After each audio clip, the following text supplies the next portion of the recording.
So we talked about how important it is to think about what you don't include in the photo just as much as we talk about what you do include in the photo. Once you've chosen your subject, look around you, pay close attention to every part of the frame, look at the corners, the top, the edges, everywhere, and see what is working with your subject and what's taking away from it. So in this particular image, I'm looking at this lake. I've got the mountains in the background. The sky was beautiful and rich and pink just a few minutes ago, and I'm getting a little more pink now.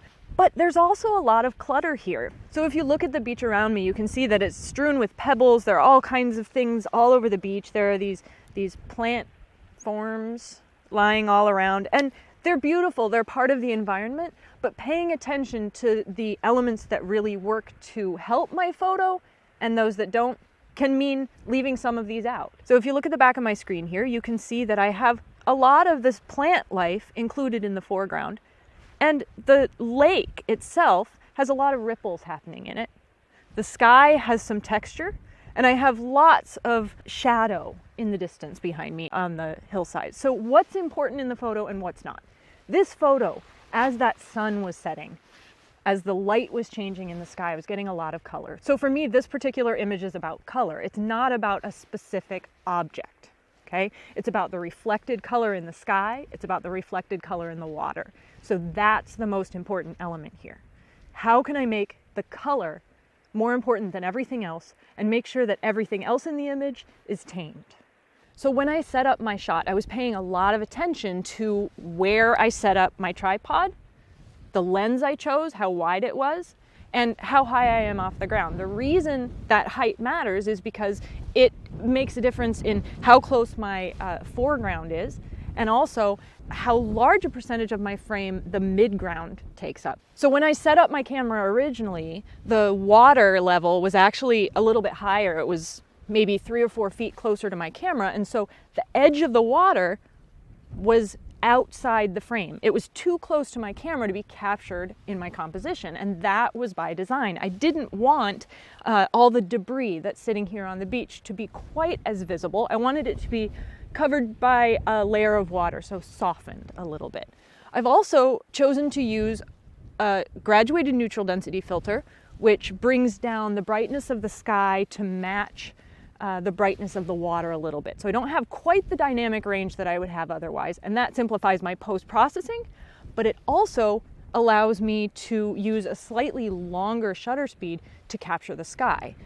And to add to that effect, I've added a circular polarizer filter. The circular polarizer filter cuts through the glare on the surface of the water just a little bit, lets me see through the water some, but it doesn't take away the reflected color, which is so important to my composition. Okay, so the other thing that circular polarizer does is it reduces the amount of light that's coming through my lens by maybe about 2 stops at full effect, 1.5 to 2 stops. So that means I can use a longer shutter speed. Why do I want a longer shutter speed? Why do I care? Well, if you look at the surface of the lake, there are a lot of ripples. They're nice, but I don't want them in my photo because they're a distraction. They add clutter to the image. Pretty, but not what I'm looking for this image. Instead, I'm looking for a very, very smooth surface, and I can use a long shutter speed to eliminate the ripples, get a smooth surface, and that's going to highlight the reflection on the water. Perfect.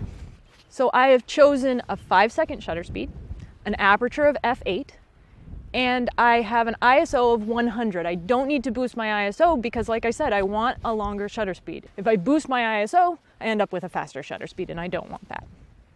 So I'm focusing pretty near my foreground because I have a wide angle lens. I'm using hyperfocal distance to determine my proper focusing distance.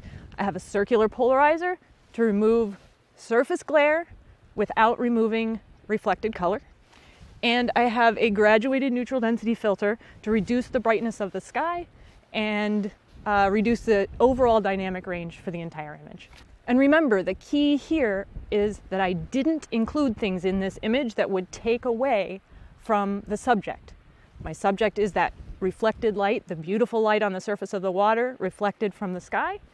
I didn't include the little farmhouses over here behind me. I didn't include the bridge over here on my right. I didn't include a lot of the debris on the beach. And I used that long shutter speed to smooth the surface of the water, so I didn't include the ripples either. Much less complicated image, so I can bring your attention right where I want it and keep it there.